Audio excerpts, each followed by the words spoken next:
అందరికీ నమస్తే, నేను మీ భార్గవి. వెల్కమ్ బ్యాక్ టు అమ్మ చేతి వంట. ఈ రోజు వీడియోలో క్విక్ అండ్ ఈజీగా చేసుకునే ఒక లంచ్ బాక్స్ రెసిపీని మీతో షేర్ చేయాలనుకుంటున్నాను. ఉదయాన్నే హడావిడి లేకుండా సింపుల్గా త్వరగా లంచ్ బాక్స్ చేయాలన్నా, ఇంట్లో కూరగాయలు లేకపోయినా ఈ రెసిపీ మీకు చాలా బాగా ఉపయోగపడుతుంది. లంచ్ బాక్స్లోకి కాదండి, లంచ్లోకైనా డిన్నర్లోకైనా త్వరగా ఒక రైస్ వెరైటీ చేసుకోవాలి అంటే ఇది మీకు ఒక టైం సేవింగ్ రెసిపీ అనమాట. కేవలం 2 ఉల్లిపాయలు ఉంటే చాలండి. ఈ లంచ్ బాక్స్ రెసిపీ చాలా ఈజీగా చేసుకోవచ్చు అండ్ టేస్ట్ కూడా బాగుంటుంది. మరి ఎంతో త్వరగా ఈజీగా అయిపోయే ఈ లంచ్ బాక్స్ రెసిపీని ఎలా చేసుకోవాలో చూద్దామా. ముందుగా దీనికోసం బియ్యాన్ని ఉడికించుకుని పెట్టుకోవాలి. దానికోసం గిన్నె తీసుకుని అందులో 1 గ్లాస్ దాకా బాస్మతి రైస్ వేస్తున్నాను.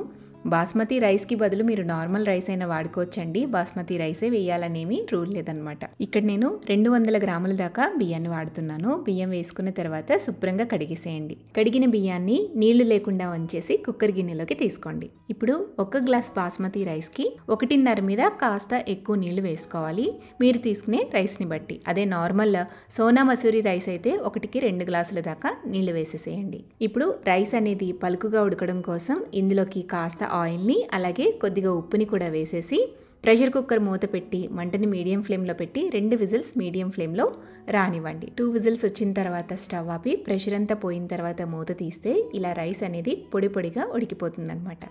ఇలా రైస్ని కుక్ చేసుకుని పక్కన పెట్టేసేయండి. నెక్స్ట్ ఇప్పుడు ఒక చిన్న బౌల్ తీసుకుని అందులోకి 1/2 కప్పు దాకా పెరుగు వేసుకోండి. ఈ పెరుగులోకి రుచికి సరిపడా ఉప్పు, 1 టీ స్పూన్ దాకా కారం, 1/2 టీ స్పూన్ దాకా పసుపు, 1/2 టీ స్పూన్ దాకా మిరియాల పొడి, 1 టీ స్పూన్ దాకా ధనియాల పొడి, 1/2 టీ స్పూన్ దాకా గరం మసాలా పౌడర్ వేసుకోండి. ఇవన్నీ వేసిన తర్వాత బాగా కలిసే విధంగా పెరుగుతో మిక్స్ చేయండి. ఈ విధంగా కలుపుకున్న పెరుగుని పక్కన పెట్టేసేయండి. ఇప్పుడు స్టవ్ మీద కడాయి పెట్టుకుని కడాయిలోకి 2 లేదా 3 టేబుల్ స్పూన్ల దాకా ఆయిల్ వేసుకోవాలి. ఆయిల్ హీట్ అయిన తర్వాత 1 టీ స్పూన్ దాకా జీలకర్ర వేయండి. 1 బిర్యానీ ఆకు కూడా వేసేసేయండి. ఇందులోనే 2-3 టేబుల్ స్పూన్ల దాకా జీడిపప్పు పలుకులు కూడా వేసేసి కొంచెం దోరగా వేయించండి. ఆ తర్వాత 1 కప్పు నిండుగా ఇలా పొడుగ్గా కట్ చేసుకున్న ఉల్లి తరుగు వేసుకోండి. 2 పచ్చిమిరపకాయలను కూడా చీల్చుకుని వేసేసేయండి. ఇందులోనే కాస్త కరివేపాకు కూడా వేసేసి మంటని మీడియం ఫ్లేమ్లో ఉంచి ఉల్లిపాయలు మంచి గోల్డెన్ షేడ్ వచ్చేంత వరకు ఫ్రై చేయండి. ఉల్లిపాయలు ఈ విధంగా వేగిన తర్వాత ఇందులో 1 టీ స్పూన్ దాకా అల్లం వెల్లుల్లి పేస్ట్ వేసి పచ్చివాసన పోయేంత వరకు ఫ్రై చేయండి. అల్లం వెల్లుల్లి పేస్ట్ బాగా వేగిన తర్వాత మనం ముందుగా కలిపి పెట్టుకున్న పెరుగు మసాలా పేస్ట్ని ఇందులో వేసేసేయాలి. ఆయిల్ పైకి తేలేంత వరకు కూడా మీడియం ఫ్లేమ్లో పెట్టి ఫ్రై చేయండి. ఇలా నూనె పైకి తేలిన తర్వాత ఇందులోకి సన్నగా కట్ చేసి పెట్టుకున్న కొత్తిమీర అలాగే పుదీనా కూడా వేసుకుని ఫ్రై చేయండి.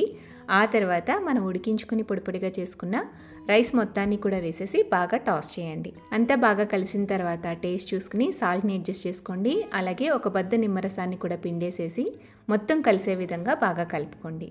దించే ముందుగా సన్నగా కట్ చేసి పెట్టుకున్న కొత్తిమీర వేసేసేయండి. ఒక్కసారి కలిపేసేసి స్టవ్ ఆపి పక్కకు దించేసేయండి. అంతే, చాలా సింపుల్గా క్విక్గా ఎక్కువ ఎఫర్ట్స్ పెట్టకుండా ఎక్కువ టైం తీసుకోకుండా త్వరగా చేసేసుకునే ఆనియన్ మసాలా రైస్ రెడీ అయిపోతుంది.